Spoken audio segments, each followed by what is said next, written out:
La ponente María Caso expone que el arte es un medio para el cambio y la crítica. Propone la utilización de las habilidades creativas y cognitivas para la expresión, lo cual puede desarrollarse en la creación y diseño de una máscara.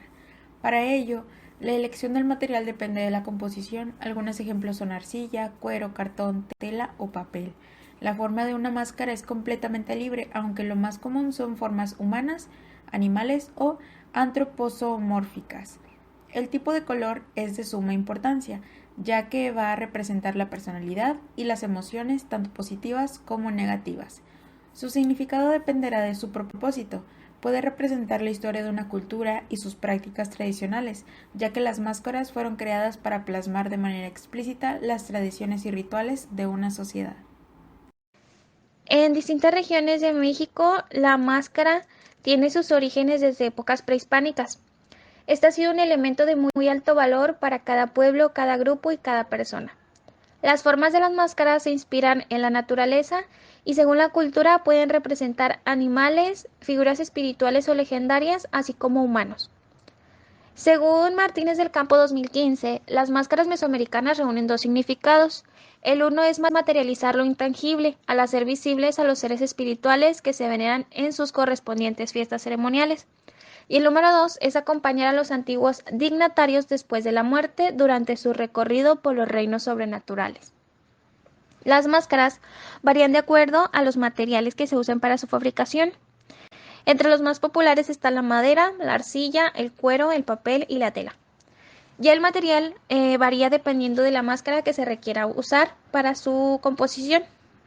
El significado dependerá de su propósito. Puede representar la historia de una cultura y sus prácticas tradicionales, ya que las máscaras fueron creadas para plasmar de manera explícita las tradiciones y rituales de una elaboración.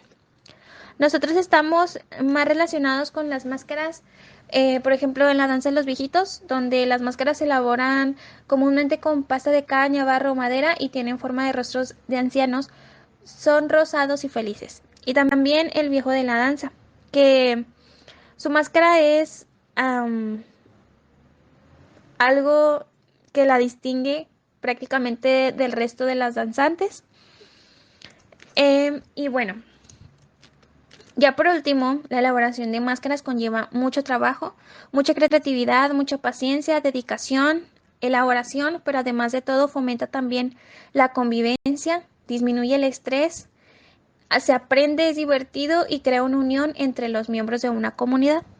María Caso comenta que es de suma importancia trabajar en educación artística la construcción de proyectos a largo plazo con la finalidad de visualizar el trabajo que hay debajo de una construcción. Yo relaciono esto con la elaboración de máscaras ya que conlleva trabajo, es un proyecto a largo plazo y se deben de seguir ciertos pasos y características como lo menciona en el texto de la fiesta Mojiganga en Zacualpan de Amilpas. La doctora María Acaso nos deja como ideas principales que la educación artística no es solo hacer manualidades o pintar, sino que tanto como docentes y alumnos desarrollen habilidades creativas y cognitivas usando su expresión, así como también que el arte es un medio para el cambio y la crítica, al igual que para construcción de proyectos a largo plazo. Estas ideas, ¿cómo las podemos usar en el uso de máscaras? Bueno, las formas de las máscaras se inspiran en la naturaleza y según la cultura que representan según el evento donde se desarrollen. Pueden ser animales o humanos. Estas han sido utilizadas desde tiempos remotos y siguen siendo utilizadas en rituales sagrados, eventos sociales, para la celebración de ceremonias de índole religioso, bailes, obras teatrales, entre otras. La doctora nos quiere decir que tenemos que darle ese simbolismo a los proyectos que hacemos mediante la educación artística. Y las máscaras es un ejemplo de esto, ya que no solo es una manualidad, sino que tienen un significado. Concluimos mencionando que una máscara es una figura que se realiza sobre distintos materiales y se usa sobre el rostro de la persona. Las máscaras liberan las posibilidades creativas e interpretativas de la persona que la va a realizar. de acuerdo a los materiales que se usen para su fabricación. Las más populares son la arcilla, la madera, el cuero, el cartón, la tela y hasta el papel. Pero todo el material varía dependiendo qué tipo de máscara se requiere usar para su composición. Tomando en cuenta que cada color representa distintas características de la personalidad o emoción que la persona quiera expresar. En la elaboración de máscaras se debe seguir una serie de pasos para que sea estable y cumpla con su función, recalcando que las ideas dependen de quien percibe la obra. Como lo hemos visto en esta serie de actividades y documentos, tienen funciones tanto culturales como sociales.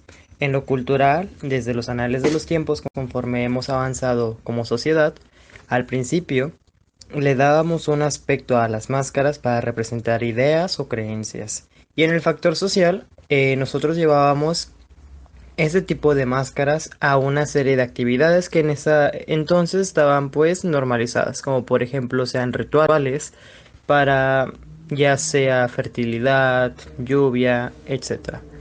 Inclusive sacrificios, que en su tiempo y en culturas diferentes eran muy normalizadas. Bueno, conforme nos va enseñando este texto de las máscaras, sabemos que tienen funciones que son importantes para diferentes tipos de sociedades. Y ahí mismo entra el ingenio humano, para darle una condecoración, un significado, algo característico a ese tipo de máscaras. Y esto se relaciona con lo que ha dicho la doctora María Caso. Mediante nuestra habilidad, nuestra creación de arte, podemos plasmar ideas para quienes estén viendo, profundicen en ello y genere un sentido de criterio.